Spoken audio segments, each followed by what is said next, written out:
Hi friends, welcome to my channel. இன்னைக்கு நம்ம cauliflower வறுவல் எப்படி செய்யறதுன்னு பார்க்க போறோம். காலிஃப்ளவர் வந்து கொஞ்சம் தண்ணியில மஞ்சளும் உப்பும் போட்டு எடுத்து வச்சிருக்கேன். காலிஃப்ளவர்ல பாத்தீங்கன்னா புழு இருக்கும். அதனால எப்போதும் ஹாட் வாட்டர்ல போட்டு எடுத்துட்டு தான் நம்ம சமைக்கணும். இப்போ ஒரு மசாலா ரெடி பண்ணணும். அதுக்கு 5 காஷ்மீரி சில்லி எடுத்து வச்சிருக்கேன். அது கூட பாத்தீங்கன்னா 1 ஸ்பூன் வெள்ளை எள்ளு எடுத்து வச்சிருக்கேன். இந்த ரெசிபிக்கு ரொம்ப முக்கியமானது வெள்ளை எள்ளு. இதுதான் மெயின் ஃப்ளேவரே. இப்போ இதில் அதே 1 ஸ்பூன் வந்து கருப்பு மிளகு எடுத்து வச்சிருக்கேன். 1/4 டீஸ்பூன் வந்து ஜீரகம். இப்போ நான் சொல்கிற மசாலா அளவெல்லாம் பார்த்தீங்கன்னா 1 கிலோ காலிஃப்ளவருக்கு கரெக்டாக இருக்கும். சேம் டைம் பார்த்தீங்கன்னா இது நல்லா காரமாக இருக்கும். இதில் நீங்கள் காரம் வந்து அட்ஜஸ்ட் பண்ணி எடுத்துக்கிறலாம். ஸோ ஃபஸ்ட்டு வந்து மசாலாவை ட்ரை ரோஸ்ட் பண்ணி எடுத்துக்கிறலாம். ஒரு கடாயை சூடு பண்ணி அதில் நம்ம எடுத்து வச்சுருக்க எள்ளு, மிளகு, சீரகம் இது 3ஐயும் நல்லா வறுத்து எடுத்துக்கிறலாம். லோ ஃப்ளேமில் வச்சு வறுத்துக்கிறலாம். ஸோ எள்ளு வெடிக்கிற வரைக்கும் வறுத்தா போதும். இப்போ நான் இதை 1 நிமிஷம் போல் நல்லா வறுத்துட்டேன். இப்போ நம்ம எடுத்து வச்சுருக்க காஷ்மீரி சில்லி அதை சேர்த்துக்கிறலாம். நீங்கள் காரம் உங்களுக்கு கம்மியாக வேணும்னு நினச்சிங்கன்னா நீங்கள் வந்து மிளகை வந்து குறைச்சிக்கிறங்க. ஸோ சில்லி இருக்கணும், அப்போ தான் வந்து நல்லா ஃப்ளேவராக இருக்கும். இப்போ இதை நல்லா ஆற விட்டு இந்த மாதிரி ஒரு சின்ன மிக்ஸி ஜாரில் போட்டு ரொம்ப ஃபைன் பவுடராக அரைக்கக்கூடாது, கொரகொரப்பாக அரைச்சி எடுத்துக்கிறணும். இப்போ இது எல்லாத்தையும் மிக்ஸி ஜாரில் சேர்த்துக்கிறலாம். மிக்ஸி ஜாரும் பார்த்தீங்கன்னா நல்லா ட்ரையாக இருக்கணும். ஸோ ஈரம் இல்லாமல் பார்த்து எடுத்துக்கிறணும். இப்போ போய் இதை வந்து அரைச்சி எடுத்துகிட்டு வந்துடலாம்.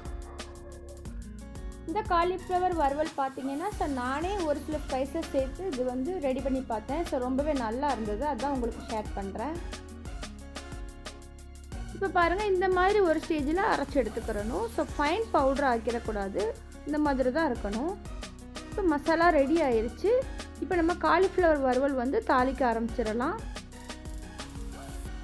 இப்போ நம்ம அதே கடாயில் பார்த்தீங்கன்னா ஒரு 3 டீஸ்பூன் வந்து ரீஃபைன் ஆயில் சேர்த்துக்கிறேன்.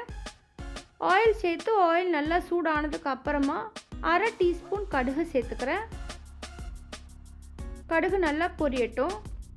இப்போது 10 பல்லு பூண்டு இந்த மாதிரி நல்லா வந்து பொடியாக கட் பண்ணி வச்சுருக்கேன். ஸோ அதை சேர்த்துக்கிறேன். அதையும் சேர்த்து நல்லா வதக்கிக்கிறலாம். இந்த டைம் நம்ம கொஞ்சமாக கருவேப்பிலை எடுத்து வச்சுருக்கோம். ஸோ அதையும் சேர்த்துடலாம். சேர்த்து 1 செகண்ட் போல் இதை வதக்கி விடலாம்.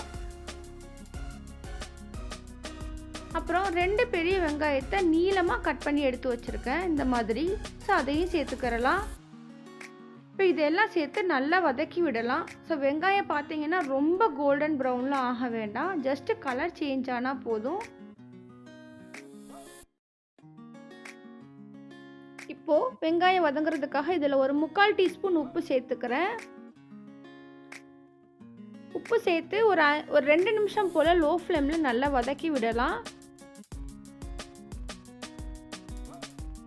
பொதுவாக சமையல்னு பார்த்தீங்கன்னா உப்பு காரம் வந்து அவங்கவுங்க விருப்பத்துக்கு ஏற்ற மாதிரி சேர்த்துக்கிறலாம்.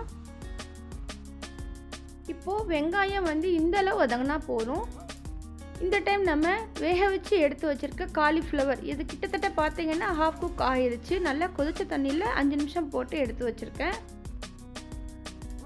ஸோ இதில் மஞ்சள் சேர்த்து வேக வச்சுருக்கிறதுனால இந்த காலிஃப்ளவர் வறுவலுக்கு வந்து மஞ்சள் சேர்க்க தேவையில்லை. அப்படி நீங்கள் காலிஃப்ளவரை மஞ்சள் சேர்க்காமல் வேக வைக்கிறீங்கன்னா மசாலா வந்து அரைக்கும் போது ஒரு 1/2 டீஸ்பூன் மஞ்சள் மட்டும் சேர்த்துக்கிறங்க. இப்போ இந்த மாதிரி ஒரு 5 நிமிஷம் வந்து மூடி வச்சு வேக வைக்கலாம்.